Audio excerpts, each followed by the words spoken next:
سیاسی میدان کی ہر بڑی خبر سے آگاہ رہنے کے لیے ہمارے چینل آزاد سیاست کو سبسکرائب کریں اور بیل آئیکن کو پریس کریں۔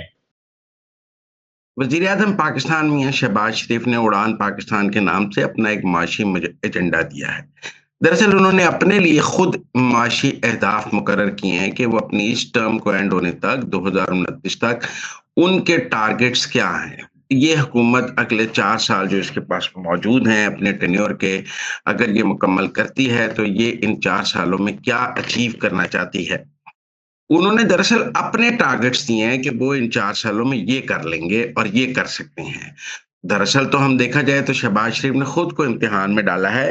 حکومتیں اس قسم کے پروگرام دینے سے اس لیے اجتناب کرتی ہیں کہ کل کو آپ کو ان کا جواب دینا پڑتا ہے۔ جو آج معاشی اہداف شہباز شریف نے اپنے لیے مقرر کیے ہیں 2029 کے انتخابات سے قبل، 2029 کے انتخابات میں وہ اس حوالے سے جواب دہ ہوں گے کہ انہوں نے یہ اہداف حاصل کیے نہیں کیے، کیا ان کی کارکردگی رہی۔ تو ٹیکنیکلی تو انہوں نے اپنے لیے ایک کارکردگی کی شیٹ مقرر کی ہے کہ 2029 کے انتخابات کے وقت ان کی اس کارکردگی کو جانچا اور پیمانا جائے۔ میں سمجھتا ہوں ہر حکومت کو اپنا اس طرح کا معاشی ایجنڈا دینا چاہیے، صوبائی حکومتوں کو بھی دینا چاہیے کہ وہ اپنے صوبوں کی عوام کے لیے کیا کرنا چاہتے ہیں۔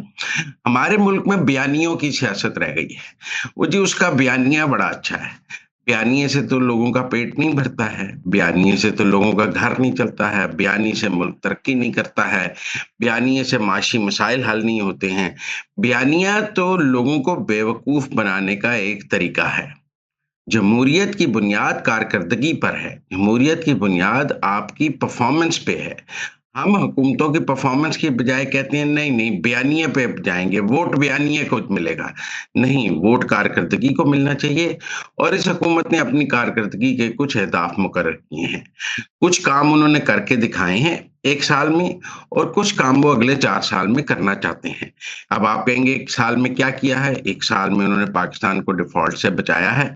یہ نہیں، ورنہ جب یہ حکومت آئی تھی تو خود اپوزیشن تحریک انصاف ڈیفالٹ کی تاریخیں دے رہی تھی، سری لنکا بن جائے گا، یہ ہو جائے گا۔ آج کوئی نہیں کہتا پاکستان سری لنکا بن جائے گا۔ آج دنیا میں کوئی نہیں کہہ رہا پاکستان ڈیفالٹ کر جائے گا، ڈیفالٹ سے نکل آئے ہیں۔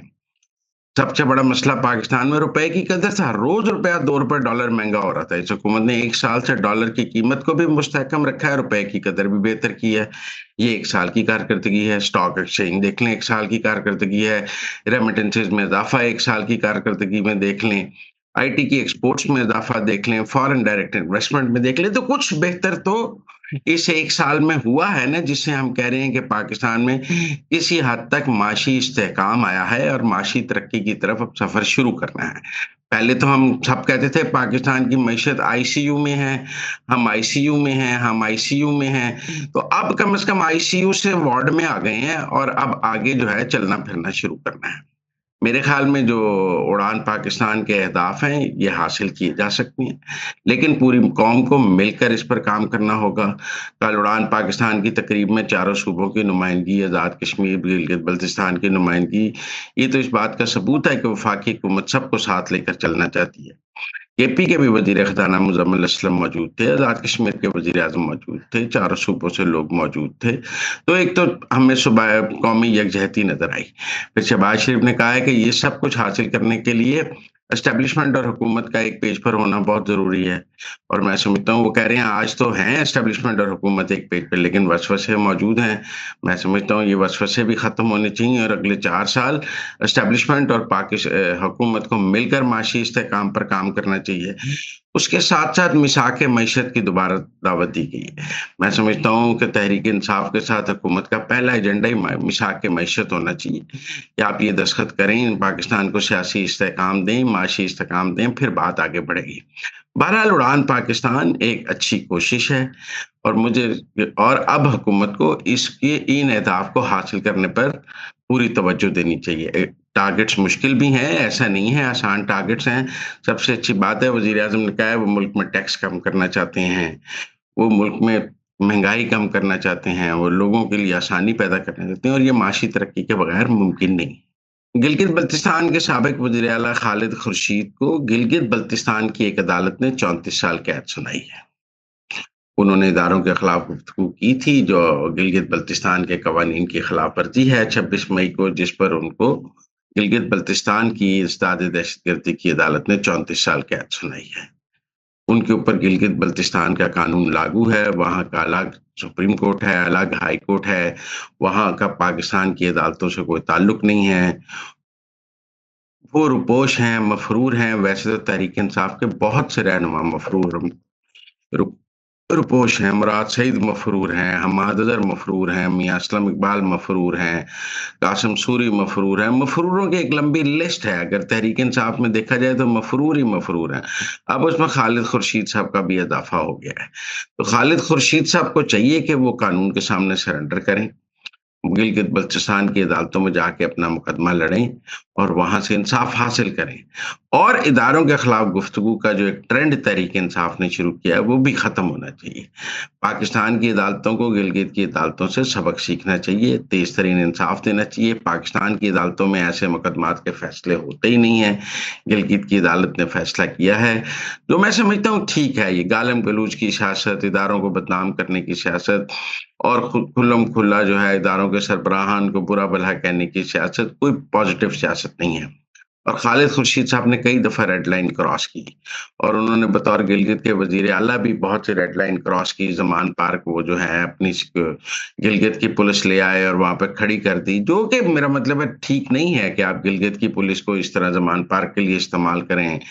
آپ نے گلگت کی پولیس کو وفاق پر چڑھائی کے لیے بھی استعمال کیا، جو کہ ٹھیک نہیں تھا، جس کی وجہ سے ان کی وزارت اعلیٰ بھی گئی، اور اب بھی میں سمجھتا ہوں وہ کافی مشکل میں ہیں۔ ان کو اپنے انداز سیاست اور ان جیسی سیاست جو لوگ کر رہے ہیں ان سب کو اپنے انداز سیاست پر نظر ثانی کرنی چاہیے۔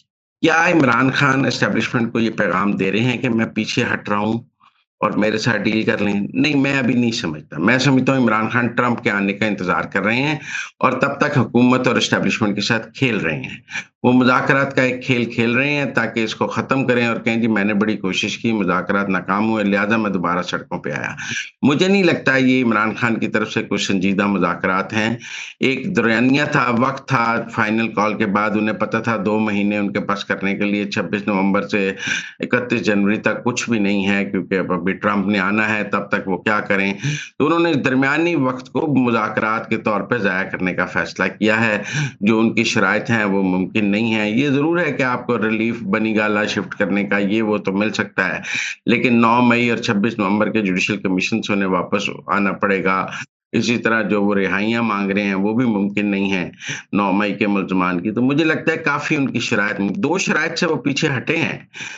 اب 2 جنوری کو جو ہے اس سے 2 شرائط تھے، مطلب ایک تو مینڈیٹ کی واپسی اور ایک 26ویں آئینی ترمیم، ان 2 چیزوں سے پیچھے ہٹے ہیں، لیکن ابھی بھی انہیں جوڈیشل کمیشن اور رہائیاں نہیں مل سکتی ہیں۔ انہیں اس سے بھی پیچھے ہٹ کے کسی اور ایجنڈے پہ بات کرنا پڑے گی۔ فی الحال جو وہ 2 شرائط بھی سامنے رکھ رہے ہیں یہ ممکن مجھے نظر نہیں آتی ہیں۔ مجھے یہ لگتا ہے کہ 31 جنوری کو مذاکرات کی ناکامی کا اعلان کسی حد تک ہو جائے گا، اور پھر عمران خان ایک نئی کال دیں گے ٹرمپ کے آنے کے بعد۔ اس کی ناکامی کے بعد جب انہیں یہ اندازہ ہو جائے گا کہ ٹرمپ بھی ان کے لیے کچھ نہیں کر سکے اور وہ ٹرمپ کے ذریعے بھی رہائی حاصل نہیں کر سکتے، تب کوئی سنجیدہ مذاکرات ہوں گے۔ اس وقت جب عمران خان کو یہ پتا ہوگا کہ وہ صرف مذاکرات سے ہی کچھ حاصل کر سکتے ہیں، تب وہ کوئی سنجیدہ مذاکرات کریں گے۔ ابھی ان کی امیدیں مذاکرات پر نہیں، ٹرمپ پر ہیں، اور وہ ٹرمپ کے آنے کے انتظار میں یہ ٹائم ضائع کر رہے ہیں۔